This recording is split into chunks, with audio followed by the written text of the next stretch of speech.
അപ്പോൾ കാത്തിരിപ്പിനൊടുവിൽ ഞാനും hair transplant ചെയ്തു. സോ ഇന്ന് ഡിസംബർ 29 മൺഡേ ആണ് ഞാൻ ഹെയർ ട്രാൻസ്പ്ലാന്റ് ചെയ്തത്. സോ ഇന്ന് രാവിലെ ഞാൻ ക്ലിനിക്കിൽ പോയത് മുതൽ തിരിച്ചു വരുന്നവരെ എന്തൊക്കെയാണ് നടന്നതെന്നുള്ള ഒരു ഡീറ്റെയിൽഡ് വീഡിയോ ആണ് ഞാൻ ഇന്ന് പറയാൻ പോകുന്നത്. 8:45 ഞാൻ ക്ലിനിക്കിലെത്തിയത്. ക്ലിനിക്കിലെത്തിയ പാടും ഫസ്റ്റ് ചെയ്ത പരിപാടി എന്ന് പറഞ്ഞത് BP ചെക്ക് ചെയ്യലാണ്. BP ചെക്ക് ചെയ്തപ്പോൾ എൻ്റെ BP അപ്പോൾ കുറച്ച് ലോ ആയിരുന്നു. അത് കഴിഞ്ഞ് ഒരു 30 മിനിറ്റ് കഴിഞ്ഞ് ചെക്ക് ചെയ്തപ്പോൾ നോർമലായി വരികയും ചെയ്തു. അപ്പോൾ ഇന്ന് തന്നെ ഹെയർ ട്രാൻസ്പ്ലാന്റ് ചെയ്യാമെന്ന് ഒരു തീരുമാനത്തിലെത്തുകയും ചെയ്തു. അത് കഴിഞ്ഞോടും പിന്നെ ഡോക്ടറിൻ്റെ ഒരു കൺസൾട്ടേഷനാണ്. ആ ഒരു കൺസൾട്ടേഷനാണ് നമ്മൾ ഹെയർ ലൈൻ വരയ്ക്കുന്ന പരിപാടി ചെയ്യുന്നത്. അപ്പോൾ ഈ ഹെയർ ലൈൻ വരയ്ക്കാൻ നമ്മൾ യൂസ് ചെയ്യുന്ന മെത്തേഡ് എന്ന് പറയുന്നത് 4 ഫിംഗർ മെത്തേഡാണ്. 4 ഫിംഗർ മെത്തേഡ് എന്താ വെച്ചാൽ നമ്മളെ ഫിംഗേഴ്സ് ഇങ്ങനെ പിടിച്ചിട്ട് നമ്മളെ ഐബ്രോൻ്റെ മുകളിൽ ഈ ഒരു പിങ്കി വരുന്ന രീതിയിൽ വെച്ചിട്ട് ഈ ഒരു ഇൻഡെക്സ് എവിടെയാണോ വരുന്നത്, ഈ ഒരു ഇൻഡെക്സ് വരുന്നില്ലേ, ആ ഇൻഡെക്സ് എവിടെയാണോ നമ്മളെ നെറ്റിയിൽ ടച്ച് ചെയ്യുന്നത്, അത് മുതലാണ് നമ്മളൊരു നാച്ചുറൽ ഹെയർ ലൈൻ എന്ന് പറയുന്നത്. ഓക്കെ, സോ എൻ്റെ കേസിൽ എനിക്ക് ഈ ഒരു പിങ്കി ഐബ്രോൻ്റെ മുകളിൽ വെച്ച് കഴിഞ്ഞാൽ ഈ ഒരു 2 വിരലും കൂടി ചേർന്നിട്ട് ഒരു 6 ഫിംഗർ ആവുമല്ലോ, അത്രയും വലിയ ഹെയർ ലൈൻ ആയിരുന്നു എനിക്കുണ്ടായിരുന്നത്. അതുകൊണ്ട് തന്നെയാണ് ഞാൻ ഈ ഹെയർ ട്രാൻസ്പ്ലാന്റ് ചെയ്യാമെന്നും വിചാരിച്ചത്. അപ്പോൾ കൺസൾട്ടേഷന് പോയപ്പോൾ ഡോക്ടർ ഈ കൈ ഇങ്ങനെ വെച്ചിട്ട് ഈ ഒരു ഇൻഡെക്സ് വരുന്ന ഒരു പാർട്ടിൽ ഇങ്ങനെ വരച്ചു. അത് വെച്ചിട്ട് മാർക്കർ വെച്ചിട്ട് മാർക്ക് ചെയ്ത് കഴിഞ്ഞു. ഇത് കഴിഞ്ഞിട്ട് പിന്നത്തെ പരിപാടി എന്ന് പറയുന്നത് നമ്മൾ പോയി ഡ്രസ്സ് ചേഞ്ച് ചെയ്യുക. അപ്പോൾ ഡ്രസ്സിൻ്റെ കേസിൽ നമ്മൾ ക്ലിനിക്കിൽ പോകുമ്പോൾ ഒരു കോഡ് ഉണ്ട്, ഷർട്ട് മാത്രമേ ഇടാൻ പാടുള്ളൂ. അതേപോലെ ടീഷർട്ട്, ഇന്നർ ബനിയനൊന്നും ഇടാൻ പാടില്ല, ഷർട്ട് മാത്രം ഇട്ടിട്ടേ പോകാൻ പാടുള്ളൂ. കാരണം ഇത് ട്രാൻസ്പ്ലാന്റ് ചെയ്ത് കഴിഞ്ഞിട്ട് നമുക്ക് തിരിച്ചിടണം. അപ്പോൾ അതിന് ഏറ്റവും എളുപ്പം എന്ന് പറയുന്നത് ഷർട്ട് തന്നെയാണ്. അതേപോലെ തന്നെ ട്രാൻസ്പ്ലാന്റ് ചെയ്ത് കഴിഞ്ഞാൽ പിന്നെ ഒരു 2 വീക്സിലോട്ട് നിങ്ങൾക്ക് ടീഷർട്ട് യൂസ് ചെയ്യാനേ പറ്റില്ല. കാരണം ഈ ഒരു മുന്നിൽ വെച്ചത് നമ്മളെ റൂട്ട്സ് സ്കിന്നുമായിട്ട് ഒന്ന് അറ്റാച്ച് ആയി വരണമെങ്കിൽ കുറച്ച് ടൈം എടുക്കും. സോ ആ ഒരു ടൈം കഴിയുന്നത് വരെ നിങ്ങൾ മാക്സിമം ടീഷർട്ട് ഒഴിവാക്കി ഷർട്ട് തന്നെ ഉപയോഗിക്കേണ്ടി വരും. ഇത് കഴിഞ്ഞിട്ട് നേരെ പോയത് ഷേവ് ചെയ്യാൻ വേണ്ടിയിട്ടാണ്. ഞാൻ ചൂസ് ചെയ്തത് ഫുൾ ഷേവ് മെത്തേഡാണ്. അതുകൊണ്ട് തന്നെ നെക്സ്റ്റ് സ്റ്റെപ്പ് എന്ന് പറയുന്നത് ഷേവ് ചെയ്യലായിരുന്നു. അപ്പോൾ അവിടെ പോയി ഒരു മാർക്ക് ചെയ്തതിന് ശേഷം അവിടെ പോയി ഹെഡ് മൊത്തം ഷേവ് ചെയ്തു. അത് കഴിഞ്ഞിട്ട് നമ്മൾ ചെയ്യാൻ പോകുന്നത് ഒരു അനസ്തേഷ്യ ടെസ്റ്റാണ്. കാരണം ഈ ഒരു ഹെയർ ട്രാൻസ്പ്ലാന്റിലെ ഒരു മോസ്റ്റ് ഇമ്പോർട്ടൻറ്റ് പാർട്ട് തന്നെയാണ് അനസ്തേഷ്യ. നമ്മൾ ഈ ഒരു എൻ്റെ കേസിൽ എനിക്ക് 2000-ന് മുകളിൽ ഗ്രാഫ്റ്റാണ് വെക്കേണ്ടി വന്നത്. സോ ഈ 2000-ന് മുകളിൽ ഗ്രാഫ്റ്റ് വെക്കുമ്പോൾ 2000 തവണ ആ ഒരു നീഡിൽ വെച്ച് കുത്തണം. അപ്പോൾ ഈ ഒരു കുത്തുമ്പോഴുള്ള പെയിൻ ഇല്ലാതാക്കാൻ വേണ്ടിയിട്ടാണ് നമ്മൾ അനസ്തേഷ്യ യൂസ് ചെയ്യുന്നത്. ഇത് ഹോസ്പിറ്റലിൽ യൂസ് ചെയ്യുന്ന ജനറൽ അനസ്തേഷ്യ അല്ല, നമ്മൾ നോർമലായിട്ട് യൂസ് ചെയ്യുന്ന ഒരു ലോക്കൽ അനസ്തേഷ്യാണ് യൂസ് ചെയ്തത്. ഈ ഒരു ഡെന്റിസ്റ്റിൻ്റെ അടുത്തൊക്കെ കാണിക്കുമ്പോൾ നമ്മൾ പല്ല് ധരിപ്പിക്കാറില്ലേ, ആ ഒരു ടൈപ്പ് അനസ്തേഷ്യാണ് യൂസ് ചെയ്തത്. അത് ടെസ്റ്റ് ചെയ്യാൻ വേണ്ടിയിട്ട് നമ്മൾ കയ്യിൽ ഇവിടെ ആയിട്ട് ഒരു ചെറിയൊരു ഡോസ് തരും. സോ ആ ഒരു ഡോസ് ചെയ്തതിന് ശേഷം ആ ഒരു പർട്ടിക്കുലർ ഏരിയയിൽ നിങ്ങൾക്ക് ഇച്ചിങ് അല്ലെങ്കിൽ എന്താ പറയുക ഇൻഫെക്ഷൻ പോലെ അല്ലെങ്കിൽ പെയിൻ പോലെ ഫീൽ ചെയ്യുകയാണെങ്കിൽ നിങ്ങൾക്ക് അനസ്തേഷ്യ അലർജി ആണെന്നാണ് അർത്ഥം. സോ അത് ചെക്ക് ചെയ്യലാണ് അടുത്ത പരിപാടി. സോ എൻ്റെ കേസിൽ എനിക്ക് നോർമലായിരുന്നു. എനിക്ക് ഒരു ഇൻഫെക്ഷനോ അല്ലെങ്കിൽ ഇച്ചിങ്ങോ ഫീൽ ചെയ്തില്ല, അതുകൊണ്ട് തന്നെ നോർമലായിരുന്നു. സോ നേരെ OT പോയി. OT പോയപ്പോൾ നേഴ്സ് ആദ്യം ചോദിച്ചത് ലാസ്റ്റ് 6 മന്തിൽ എപ്പോഴെങ്കിലും TT എടുത്തിട്ടുണ്ടെന്നാണ്. സോ എൻ്റെ കേസിൽ ഞാൻ TT എടുത്തിട്ടില്ല. അതുകൊണ്ട് തന്നെ ആ ഒരു TT വെക്കേണ്ടി വന്നു അവിടെ വെച്ചിട്ട്. അപ്പോൾ ആ ഒരു TT എന്ന് പറയുമ്പോൾ പെയിൻ അല്ല, പക്ഷെ ഒരു ചെറിയ കടച്ചിൽ ഫീൽ ചെയ്യും. അപ്പോൾ അത് ഒരു 5 മിനിറ്റോളം ഒരു കടച്ചിൽ ഫീൽ ചെയ്യും. കുറച്ച് നേരം കാലിങ്ങനെ ഒന്ന് ഷെയ്ക്ക് ചെയ്താൽ പൊക്കോളും. വലിയ കുഴപ്പമായിട്ട് എനിക്ക് തോന്നിയില്ല, പക്ഷേ ആ ഒരു കടച്ചിൽ ഒരു ഇതുപോലെ തോന്നി. അപ്പോൾ TT എടുത്ത് കഴിഞ്ഞിട്ട് നമ്മൾ നേരെ OT പോയി. OT പിന്നെ സ്റ്റെപ്പ് എന്ന് പറയുന്നത് പക്ക ഹെയർ ട്രാൻസ്പ്ലാന്റ് പ്രൊസീജിയറാണ്. ഈ ഒരു പ്രൊസീജിയറിൽ തന്നെ 3 സ്റ്റെപ്പാണുള്ളത്. ഫസ്റ്റ് എന്ന് പറയുന്നത് നമുക്ക് ഈ ഒരു എടുത്ത ഹെയർ ഗ്രാഫ്റ്റ് നമ്മളെ ട്രാൻസ്പ്ലാന്റ് ചെയ്യേണ്ട ലൊക്കേഷനിൽ വെക്കുന്ന ആ ഒരു ഹോൾ ഇടുന്ന പരിപാടിയാണ്. അത് കഴിഞ്ഞിട്ട് പിന്നെയാണ് നമ്മൾ ഈ ഒരു ഗ്രാഫ്റ്റ് എടുക്കുന്നത്. ഏറ്റവും അവസാനമാണ് ഈ ഒരു എടുത്ത ഗ്രാഫ്റ്റ് എടുത്തിട്ട് ഈ ഒരു ഹോൾസിൽ ഫില്ല് ചെയ്യുന്നത്. അപ്പോൾ എൻ്റെ കേസിൽ ഈ ഒരു ഓർഡറിലാണ് പ്രൊസീജിയർ പോയത്. അപ്പോൾ തന്നെ അപ്പോൾ അതിന് വേണ്ടിയിട്ട് ആദ്യം അനസ്തേഷ്യ എടുക്കേണ്ടി വന്നു. സോ പല ആൾക്കാർക്കുള്ള ഡൗട്ടാണ് ഈ ഹെയർ ട്രാൻസ്പ്ലാന്റ് ചെയ്യുമ്പോൾ പെയിൻ ഉണ്ടോ ഇല്ലയോ എന്നുള്ളത്. കാരണം എൻ്റെ കേസിൽ 2000-ന് മുകളിൽ ഗ്രാഫ്റ്റാണ് ഫിക്സ് ചെയ്യുന്നത്. അപ്പോൾ 2000 ഹോൾസ് നീഡിൽസ് ഇടുക, അതേപോലെ 2000 ഗ്രാഫ്റ്റ് ബാക്കിൽ നിന്ന് എടുക്കുക എന്ന് പറയുമ്പോൾ കേൾക്കുമ്പോൾ ഒരു പേടി പോലെ തോന്നും. പക്ഷേ നമ്മൾ ലോക്കൽ അനസ്തേഷ്യ എടുക്കുന്നതുകൊണ്ട് ആ ഒരു പെയിൻ അവിടെ ഉണ്ടാവില്ല. പെയിൻ ഉള്ള ഒരു സിറ്റുവേഷൻ എന്ന് പറയുന്നത് ഈ ഒരു ലോക്കൽ അനസ്തേഷ്യ ഫസ്റ്റ് ലെയറിൽ ഫില്ല് ചെയ്യുമ്പോൾ മാത്രമാണ്. അപ്പോൾ എൻ്റെ കേസിൽ ഞാൻ പറഞ്ഞ പോലെ എൻ്റെ ഫസ്റ്റ് പ്രൊസീജിയർ എന്ന് പറയുന്നത് ഈ ഒരു ഹോൾ ഇടുന്ന പരിപാടിയായിരുന്നു. അപ്പോൾ അതിന് വേണ്ടി തന്നെ ആദ്യം ഈ ഒരു മാർക്ക് ചെയ്ത ഇവിടെ മാർക്ക് ചെയ്ത ആ ഒരു ലൊക്കേഷനിലോട്ട് മൊത്തത്തിൽ അനസ്തേഷ്യ അപ്ലൈ ചെയ്യണമായിരുന്നു. അപ്പോൾ ആദ്യം തന്നെ ഈ ഒരു സൈഡിൽ നിന്ന് ഇങ്ങനെ തുടങ്ങി വരിക ചെയ്തത്. അപ്പോൾ ഓരോ തവണ ഇങ്ങനെ അനസ്തേഷ്യയുടെ ഇഞ്ചക്ഷൻ കുത്തുമ്പോൾ എനിക്ക് ചെറിയ പെയിൻ ഉണ്ടായിരുന്നു.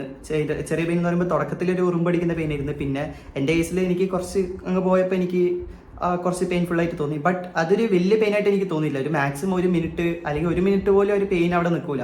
ആ ഒരു കുത്തുന്ന പെയിൻ മാത്രമേ അവിടെ ഉണ്ടാവുള്ളൂ. അത് കഴിഞ്ഞ് ആ ഒരു ഫസ്റ്റ് ലെയർ ഇവിടെ ഇങ്ങനെ പോയി കഴിഞ്ഞിട്ട് പിന്നെ നമ്മൾ കുറച്ച് മുകളിലോട്ട് പോയിട്ട് പിന്നെ അതേപോലെ ഇങ്ങനെ അപ്ലൈ ചെയ്യും.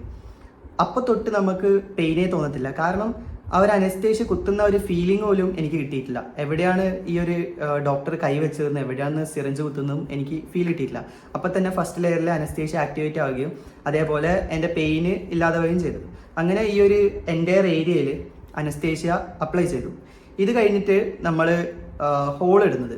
സോ ഇതിന് വേണ്ടിയിട്ട് ഞാൻ ചെയ്ത ഹെയർ ട്രാൻസ്പ്ലാന്റേഷൻ മെത്തേഡ് എന്ന് പറയുന്നത് സാഫയർ ആണ്. അതേപോലെ FUE എന്ന് പറഞ്ഞൊരു മെത്തേഡ് ഉണ്ട്, ബയോ FUE എന്ന് പറഞ്ഞ മെത്തേഡ് ഉണ്ട്, ബയോ സാഫയർ എന്ന് പറഞ്ഞ മെത്തേഡ് ഉണ്ട്. സോ ഞാൻ ചൂസ് ചെയ്തത് സാഫയർ മെത്തേഡാണ്. അപ്പോൾ സാഫയർ മെത്തേഡിൻ്റെ പ്രത്യേകത എന്ന് വെച്ചാൽ ഒരു നീഡിൽസ് ഭയങ്കര ടൈനി ആയിരിക്കും. ആ ഒരു പിൻ പോയിന്റ് നീഡിൽസ് ആയിരിക്കും. അപ്പോൾ ഈ സാഫയറിൻ്റെ ബെനിഫിറ്റ് എന്ന് പറഞ്ഞാൽ കുറച്ച് തിക്കായിട്ട് കുറച്ച് അടുത്തടുത്തായിട്ട് ഹോൾസ് ഇടാൻ പറ്റും. സോ ആ ഒരു കാരണം കൊണ്ടാണ് ഞാൻ സാഫയർ ചൂസ് ചെയ്തത്. അപ്പോൾ ആ ഒരു നീഡിൽ വെച്ചിട്ട് പിന്നെ ഈ ഒരു ഹോൾസ് ഇടാൻ തുടങ്ങി. എനിക്ക് ആബ്സല്യൂട്ട്ലി സത്യം പറഞ്ഞാൽ ഒരു പെയിനും ഫീൽ ചെയ്തിട്ടില്ല അവിടെ. കാരണം എനിക്ക് പെയിനിൻ്റെ ഒരു ഫീലിംഗ് ഒന്നും തോന്നിയിട്ടില്ല. അവിടെ എന്താ നടക്കുന്നതെന്ന് പോലും എനിക്ക് തോന്നിയിട്ടില്ല. അങ്ങനെ ഒരു അവസ്ഥയായിരുന്നു എനിക്കുണ്ടായത്. സത്യത്തിൽ കംപ്ലീറ്റ്ലി സാറ്റിസ്ഫൈഡ് ആയിരുന്നു ആ ഒരു പ്രൊസീജിയറിൽ. അപ്പോൾ അത് ഏകദേശം 1-2 മണിക്കൂർ എങ്ങാനും എടുത്തു. സോ ഫസ്റ്റ് ഈ ഒരു ഹോൾസ് മൊത്തം ഇട്ട് കഴിഞ്ഞു. അത് കഴിഞ്ഞിട്ട് ഈ ഒരു ഫ്രണ്ട് പാർട്ട് നമ്മൾ ബാൻഡേജ് വെച്ചിട്ട് മറയ്ക്കും. എന്നിട്ട് നമ്മൾ തിരിഞ്ഞ് കിടന്നിട്ട് ബാക്കിൽ നിന്ന് ഫോളിക്കിൾസ് എടുക്കാൻ തുടങ്ങും. സോ ഈ ഒരു ഫോളിക്കിൾസ് എടുക്കുന്നത് പറയുന്നത് ഈ സെയിം പ്രൊസീജിയർ തന്നെ പിന്നെ റിപ്പീറ്റ് ചെയ്യുന്നുണ്ട് അനസ്തേഷ്യയുടെ കേസ്. സോ അവിടെ ഡോണർ ഏരിയ ഫസ്റ്റ് മാർക്ക് ചെയ്യും, മാർക്കർ കൊണ്ട് മാർക്ക് ചെയ്യും. എന്നിട്ട് അവിടെ നിന്ന് ഞാൻ പറഞ്ഞ പോലെ ലെയർ ആയിട്ടാണ് അനസ്തേഷ്യ അപ്ലൈ ചെയ്ത് പോകുന്നത്. സോ ഫസ്റ്റ് ലെയറിൽ അനസ്തേഷ്യ അപ്ലൈ ചെയ്യുമ്പോൾ എനിക്ക് ചെറിയൊരു പെയിൻ പോലെ ഫീൽ ചെയ്തു, ആ ഒരു കുത്തുന്ന ടൈമിൽ മാത്രം. അത് കഴിഞ്ഞിട്ട് സെക്കൻഡ് ലെയർ തൊട്ട് അപ്ലൈ ചെയ്യുമ്പോൾ എനിക്ക് ഒന്നും തോന്നിയിട്ടില്ല. എന്നിട്ട് ഡോക്ടർ ചോദിക്കുകയാണ് ചെയ്തത്, എവിടെയെങ്കിലും തൊടുമ്പോൾ ഫീൽ ചെയ്യുന്നുണ്ടോ അല്ലെങ്കിൽ സൂചി വെറുതെ തട്ടുമ്പോൾ പെയിൻ ഉണ്ടോ എന്നുള്ളൊരു കൺഫർമേഷനാണ്. കാരണം ഒരു അനസ്തേഷ്യ ഒരു എൻ്റയർ ഏരിയയിൽ ഫില്ലായിട്ടുണ്ട് എന്നുള്ളതിന് വേണ്ടിയിട്ടാണ് ഡോക്ടർ അത് ചോദിച്ചത്. അത് കഴിഞ്ഞിട്ടാണ് നമ്മൾ ഈ ഒരു ഹെയർ ഫോളിക്കിൾസ് എടുക്കുന്നത്. സോ ഹെയർ ഫോളിക്കിൾസ് എടുക്കാൻ ഈ ഒരു മെഷീൻ ഉണ്ടായിരുന്നു, എനിക്ക് പേരറിഞ്ഞൂടാ, പക്ഷെ ആ സൗണ്ട് എനിക്ക് കറക്റ്റ് കേൾക്കായിരുന്നു. സോ അത് വെച്ചിട്ട് ഓരോ ഹെയർ ഫോളിക്കിൾസും അവിടെ നിന്ന് എടുത്തിട്ട് അത് അവർ അപ്പുറത്തിരിക്കുന്ന നേഴ്സേഴ്സ് ക്ലീൻ ചെയ്യാണ് ചെയ്യുന്നത്. സോ ഇത് എടുക്കാൻ ഏകദേശം ഇതേപോലെ കുറച്ച് ടൈം എടുക്കേണ്ടി വന്നു. 1.5 മണിക്കൂർ എങ്ങാനും സ്പെൻഡായി ആ ഒരു പ്രൊസീജിയറിൽ. ഇത് കഴിഞ്ഞിട്ട് നമ്മൾ ഫുഡ് ബ്രേക്ക് എടുത്തു. അപ്പോൾ ഫുഡൊക്കെ ഓൾറെഡി അവർ അറേഞ്ച് ചെയ്ത് വെച്ചിട്ടുണ്ടായിരുന്നു.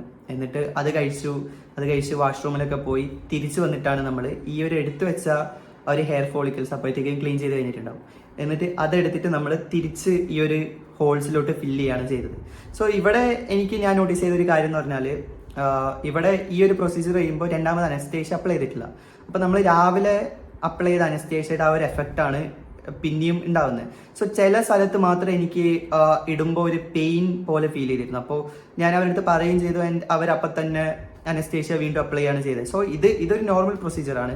അതേപോലെ പിന്നെ എനിക്കത് ലൈക്ക് ഒരു ഇറിറ്റേഷൻ പോലെയോ അല്ലെങ്കിൽ ഒരു വേദന പോലെയോ തോന്നിയില്ല. അതുകൊണ്ട് തന്നെ എനിക്കത് വെക്കുന്ന ഫീൽ കിട്ടിയാലും ഞാൻ ഓക്കെ, എനിക്കത് ഓക്കെയാണ്, എനിക്ക് കുഴപ്പമില്ല എന്നുള്ള രീതിയിൽ ഞാൻ പിന്നെ പറയാൻ നിന്നില്ല. കാരണം I was completely satisfied with that procedure. So ആ ഒരു പ്രൊസീജിയർ എനിക്ക് കംപ്ലീറ്റ്ലി ഓക്കെ ആയിരുന്നു.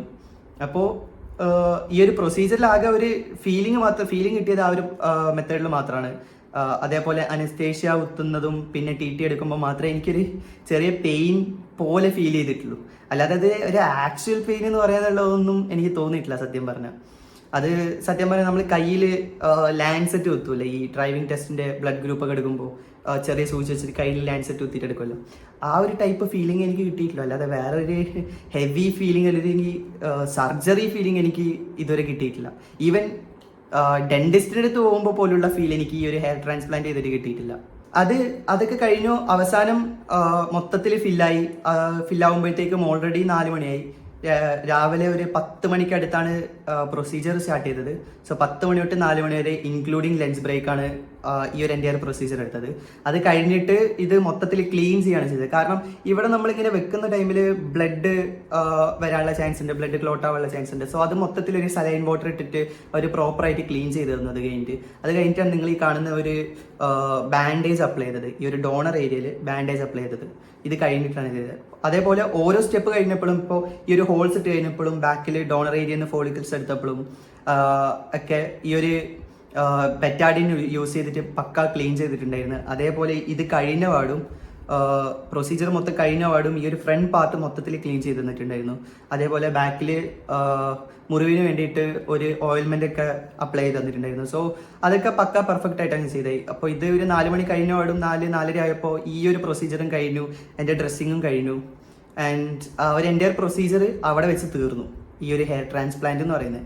അത് കഴിഞ്ഞിട്ട് പിന്നെ നമുക്ക് വരുന്ന ഒരു ഡോക്ടറെ കൺസൾട്ടേഷൻ ആണ്. അപ്പോൾ ഡോക്ടറെ റൂമിൽ പോയി ഡോക്ടർ പെർഫെക്റ്റ് ആയിട്ട് എല്ലാം എക്സ്പ്ലെയിൻ ചെയ്തു തന്നു. ഇനി അപ്കമിങ് ഡേയ്സിൽ എന്തൊക്കെ ചെയ്യണം എന്നുള്ളതും, അതേപോലെ ഓൾറെഡി ഈ ഒരു പാക്കേജിൽ മെഡിസിൻ ഇൻക്ലൂഡഡ് ആയിരുന്നു. സോ ഒരു മെഡിസിൻ ഞങ്ങൾക്ക് പ്രൊവൈഡ് ചെയ്തു. പിന്നെ ഒരു ഷീറ്റും കൂടി തന്നു, ഈച്ച് ഡേ എന്തൊക്കെ ചെയ്യണം എന്നുള്ള ഒരു പ്രോപ്പർ ഷീറ്റ് അവർ പ്രൊവൈഡ് ചെയ്യുകയും ചെയ്തു.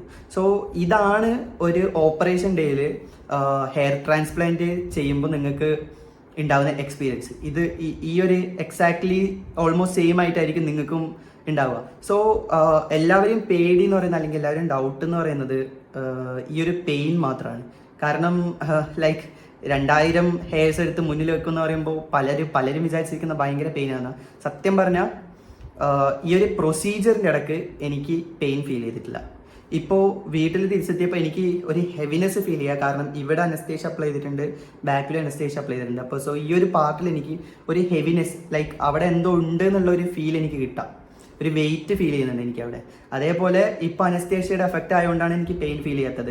മിക്കവാറും നാളെ തൊട്ടോ അല്ലെങ്കിൽ 2 ഡേയ്സ് കഴിയുമ്പോഴത്തേക്കും ഈ ഒരു ബാക്ക് സൈഡ് നമ്മൾ കിടക്കുമ്പോൾ ഒക്കെ ചിലപ്പോൾ പെയിൻ ഫീൽ ചെയ്തേക്കാം. സോ അതിനുള്ള മെഡിസിൻസും പ്രൊവൈഡ് ചെയ്തിട്ടുണ്ട്. അപ്പോൾ അപ്കമിങ് ഡേയ്സിൽ ഞാൻ എൻ്റെ അപ്ഡേറ്റ്സ് പറയാം. റൈറ്റ് നൗ സർജറിയുടെ അന്ന് രാത്രി നോക്കുമ്പോഴും ഇപ്പോൾ വലിയ പെയിൻ ആയിട്ട് എനിക്ക് ഫീൽ ചെയ്തിട്ടില്ല. ഞാൻ ഇപ്പോൾ യൂട്യൂബിൽ ഒരു വീഡിയോ വരെ ഇട്ട് കഴിഞ്ഞു. So I am completely satisfied with the hair transplantation. അതേപോലെ അപ്കമിങ് വീഡിയോസിൽ ഞാൻ കോസ്റ്റ് ബ്രേക്ക് ഡൗണും ആഫ്റ്റർ ഹെയർ ട്രാൻസ്പ്ലാന്റേഷൻ കെയർ ഇങ്ങനെ പല വീഡിയോസും ഞാൻ പ്ലാൻ ചെയ്യുന്നുണ്ട്.